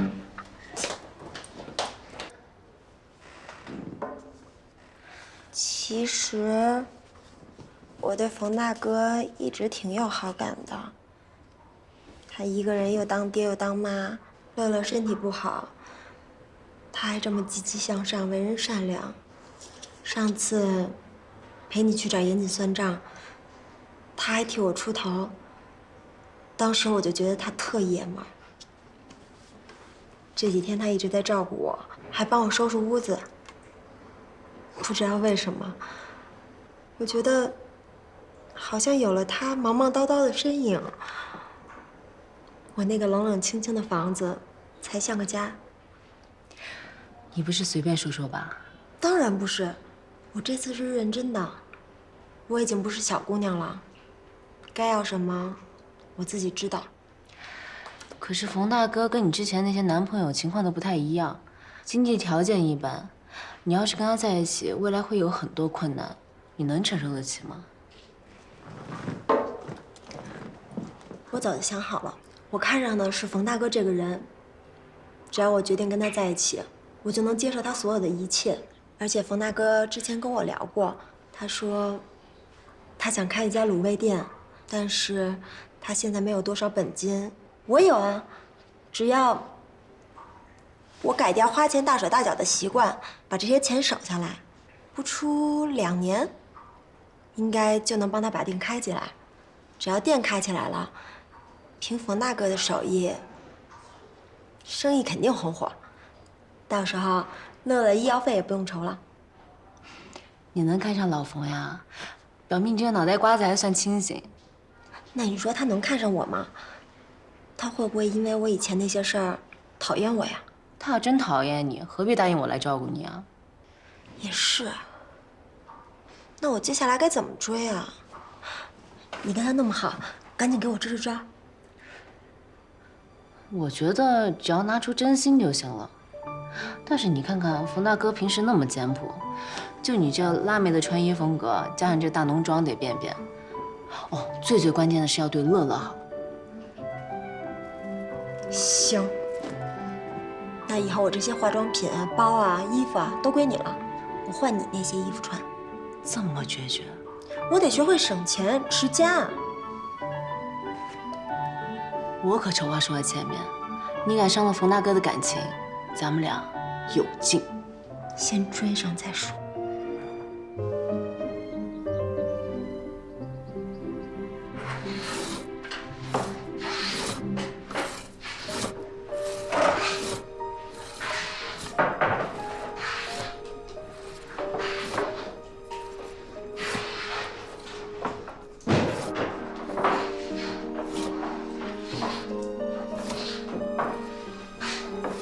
冯大哥，哎，喝口水吧。哦，谢谢。哎，小冯，你今天挺不一样的。开饭了，吃饭了，吃饭了。辛苦了，辛苦了，各位。冯大哥，辛苦了。好，吃饭。哎，小雨。小雨，走。累吗？还好。哎呀，上午路还挺多的啊。确实。冯大哥的，找他。谢谢。你的。谢谢。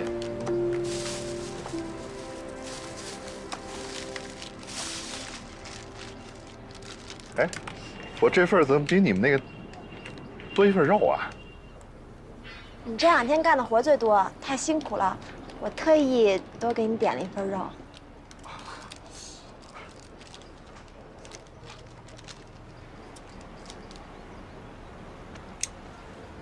潘大哥，啊？脖子疼啊？没事。我给你按按吧。不用，你吃你的。没事儿。不是小芳。哎，是这儿疼吗？小芳，好了，你吃你的，没事儿。小芳，好了。说了这么多，我想问问，现在你们到底查到什么了？目前还没有。那么长时间了，你们到底在干什么？案件比较复杂，我们也会尽全力破案的。所以你现在说的每一个字，对案件都很重要。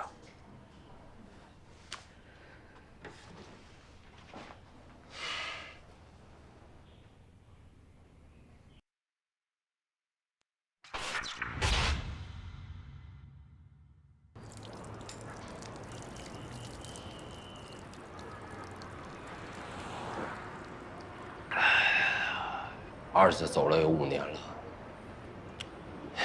当年我就救不了自己的兄弟，现如今连自己心爱的女人也保护不了。我知道你心里不好受，我也没想到这件事让季小欧受这么大的苦，但事情到这儿了，你只能硬着头皮往前走。我那天眼睁睁的看着季小欧被那帮混蛋欺负，我还要在小美人的面前表现得幸灾乐祸。你确定这样的人能帮你完成任务？然后呢？你打算为了季小欧放弃这次任务了？你别忘了，儿子就死在这群毒贩手里。如果不彻底把小美人集团捣毁，102的贩毒案就永远都无法终结，儿子就永远都死不瞑目。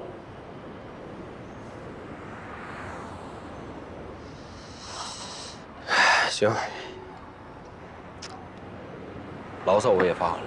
我有一个好消息，小美人终于在我面前提到那个广东的吴老板，叫吴峰。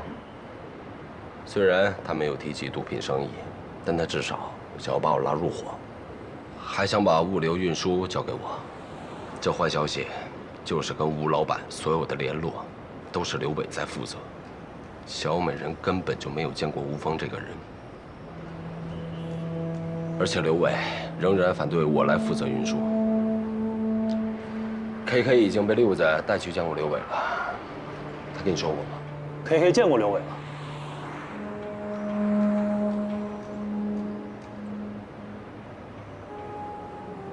严姐，现在只能通过你利用小美人去打通刘伟这一关，全面盯紧这个吴峰，尽快摸清他们的交易细节，争取来个一次性清网。我知道该怎么做，但 KK 这一边，我还不想放弃。如果他还不知道悔改，以他目前的贩毒数量来看的话，死刑。那天在店里，小欧遇到麻烦，是战宇拼了命保护他。我能看出来，他对纪晓欧是真爱。如果他不想让纪晓欧日后对他失望，不想让纪晓欧面对他的死刑判决，他一定会回头。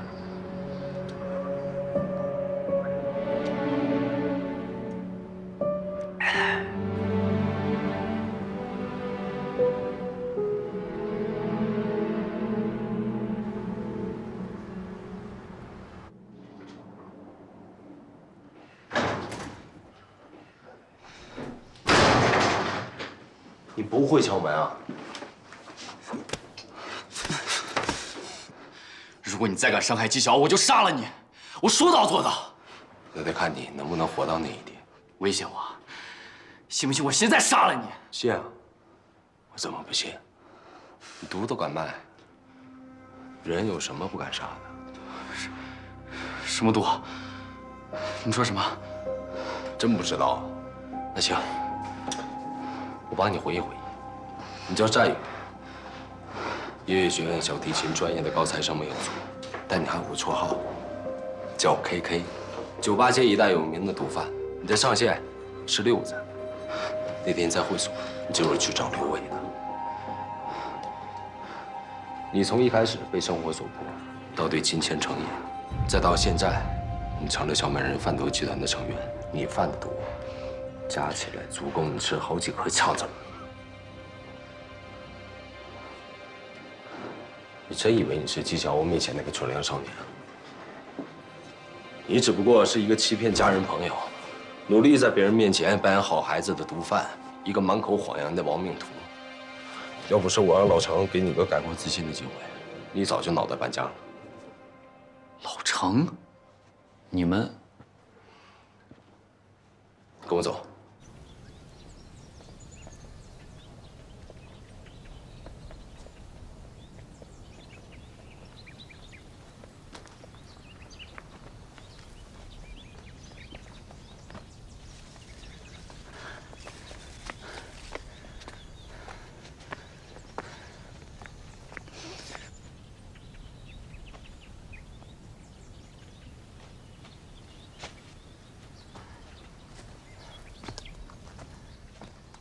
等一下，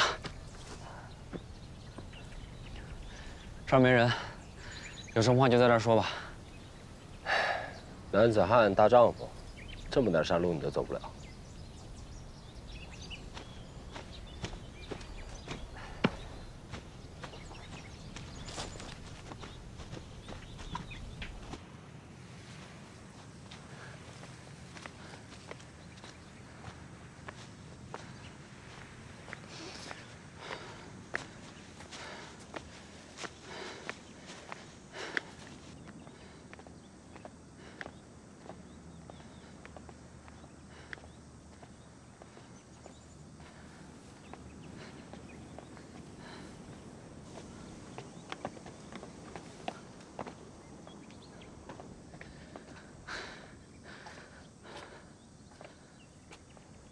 我跟老程是发小，也是战友。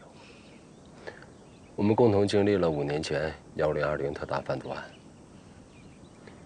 现在这个案子卷土重来，为了彻底肃清1020大案，我决定跟老程联手，以卧底的身份接近小美人。但我一直被刘伟排除在外，因为他始终怀疑我的缉毒警背景，以及我跟老程的关系。难怪情人节那天六子派我去找你。就是从那天起，故事急转直上。我为了拿回打火机，意外地发现你在酒吧街贩毒，我便怀疑你是刘伟的人，才开始在40多年盯着你。所以是你让老程发展我的。一方面，我很难取得刘伟对我的信任，需要一个人配合我；二来，就算为了纪晓鸥，我想给你一次自我挽救的机会，所以我跟老程策划了那一次的抓捕行动。你可能到现在你都不知道，从你身上搜到的那包白粉，其实是洗衣粉。我本以为你会好好珍惜这一次的机会，与警方合作，但我真没想到，你一直在敷衍老程。那你呢？你为了你的英雄主义就把纪晓鸥卷进来，一而再再而三地骗他、伤害他，你不觉得这对他一点都不公平吗？我是对不起他，但如果让他知道他引以为荣的弟弟是一个毒贩，而且没有把握住唯一一次自我挽救的机会，被判了死刑，你说你还有什么脸面对他？没办法，人各有命。你是大英雄，而我呢，一个一睁眼就得思考如何可以多赚点钱的人。我没有未来，更没有回头路。我终归是要被小欧姐放弃的。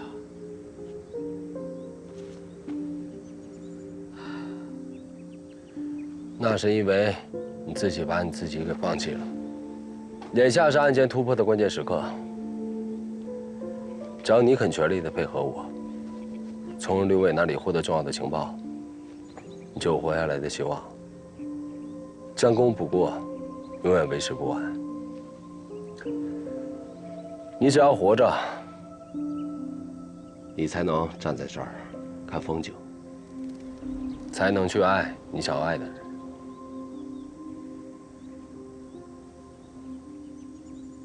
前提是你活着。纪晓鸥他知道你生活有多么不容易，就算他知道你犯错，他也一定会原谅你，不会放弃你。我相信她是这样的女人。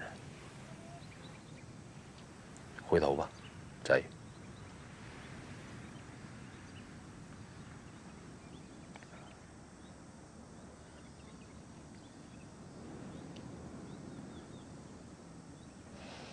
好，我答应你。接下来我应该怎么做？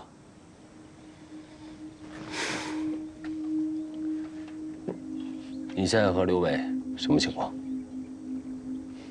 他对我比较满意，让六子好好栽培我，说接下来跟广东会有一笔大额交易，货已验完，价格也谈好了，就等着合适的机会进行交易。小美人她虽然是贩毒集团的首脑，但具体管事的人还是刘伟。你需要做的，就是尽可能的从六子那里打探到刘伟的动向。明白。你有没有听六子提起过制毒工厂的事儿？如果你听到与此有关的相关信息，你要及时的汇报。如果可以找到制毒工厂，或许可以另辟蹊径，将案件侦破。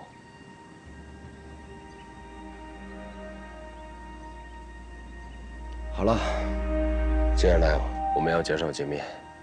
如果你得到什么消息，第一时间汇报给老程。安全的情况下，我们可以电话联络。记住了，刘伟是个狠角色，凡事一定要小心。知道，我不笨。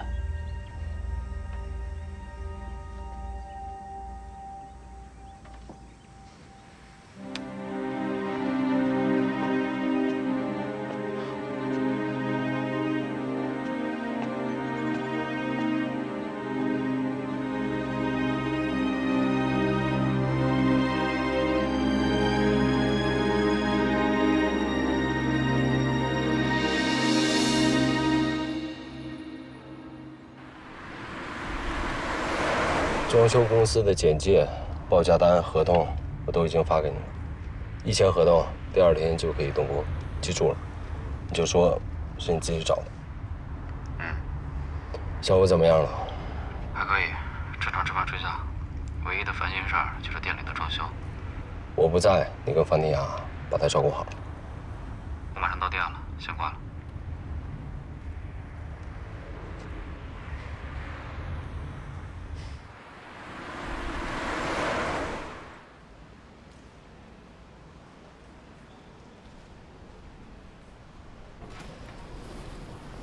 严总好。哎，严姐，老房啊，严姐，有空吗？找你说点事儿。来，哦，早戒了，接着好啊。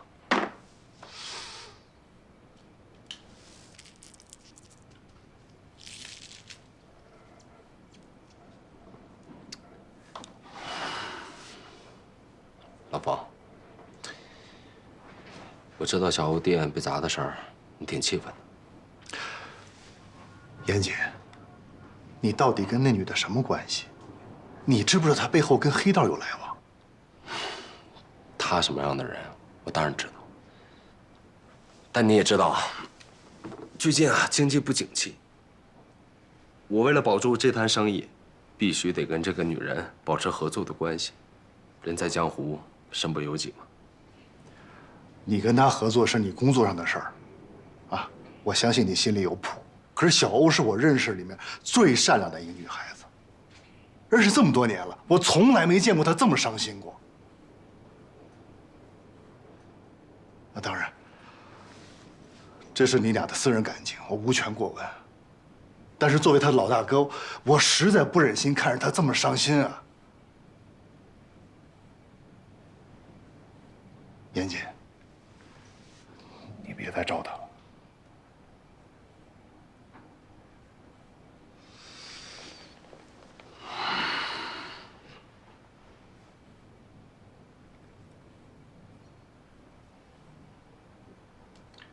老方，你今儿过来，是不是还有别的事儿啊？这儿还有一个事儿，我想请你帮个忙。是不是乐乐的情况又不好了？啊，乐乐情况最近还算稳定，可是大夫说，如果他一旦再复发，就必须进行骨髓移植手术。我算了一下，这手术费加起来怎么得40-50万吧。现在网约车的生意也不太好做，我得为乐乐这手术费啊，得好好打算打算。我的条件你也知道，很难找到一份好工作，所以我就想起你之前跟我提过，说你那个采购部经理的事儿，我不知道这个职位现在还在不在？在啊，那个职位我一直没找到合适的人，你要能来太好了。平时进进货啊，看看仓库啊，也不用加班，月薪15000起步，你看怎么样？太好了，严啊不，是严总，哎呦，太谢谢你了。哎呀，不，咱们兄弟间客气什么呀？下周一过来上班。你放心，我一定好好干。哦，对了，这事儿我暂时没法跟小欧提，我怕引起不必要的误会。哎，我理解。反正我跟纪晓欧已经断了来往，这事儿你要不说，他也不会知道。那太谢谢了。啊，我找人给你做合同。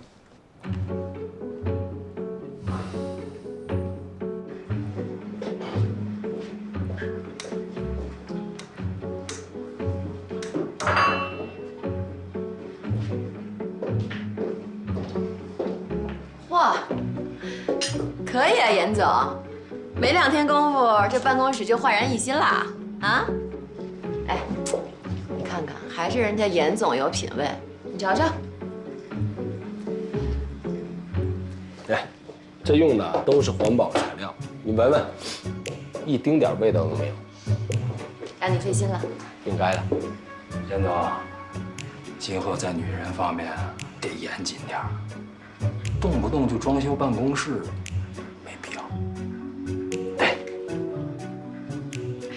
行了，别说这个了。晚上来了2个朋友，你安排一下呗。好嘞，没问题。这沙发看着不错，你喜欢就好，试试。吴峰说什么时候到梨园啊？下周2。也是够磨叽的，都等了他半个月了。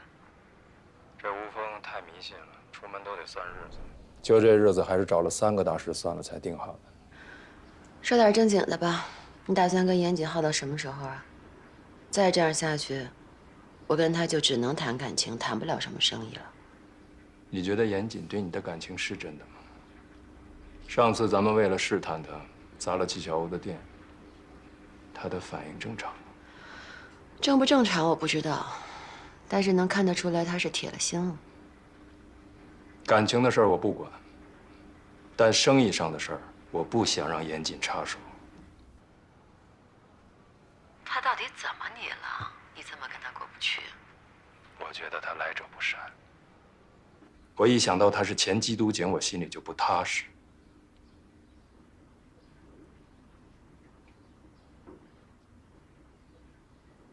严谨跟我们也不是1天2天了，如果有什么问题，我们早就应该看出来了。你可别忘了，他是被冤枉之后才离开禁毒支队的。上次开枪的人到现在都没找着。我一直觉得这是他自导自演的一出苦肉计，为的就是让你对他动心。他这么做，目的无非2种：要么是警察想把我们一网打尽，要么是想借我们的势力分一杯羹。严谨肯定知道我们在跟老吴谈的是什么生意。你这个人啊，什么都好，哎，就是疑心太重。我真弄不明梨园那么多有势力的人，你为什么非要选严谨合作？万一有问题，咱俩是要掉脑袋的。疑人不用，用人不疑了。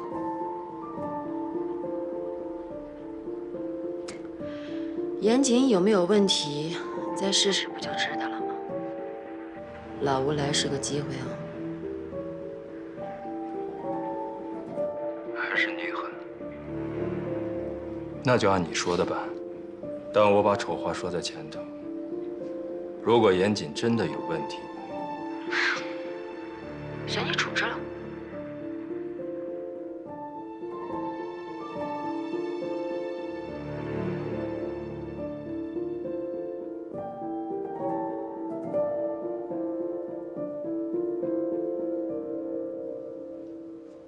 听你自己这么说，你其实对战宇挺不错的呀。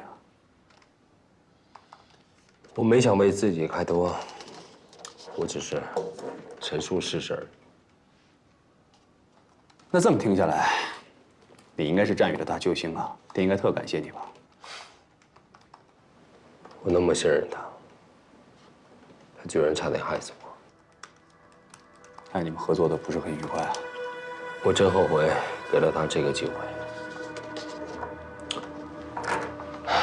否则。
I love you，从来我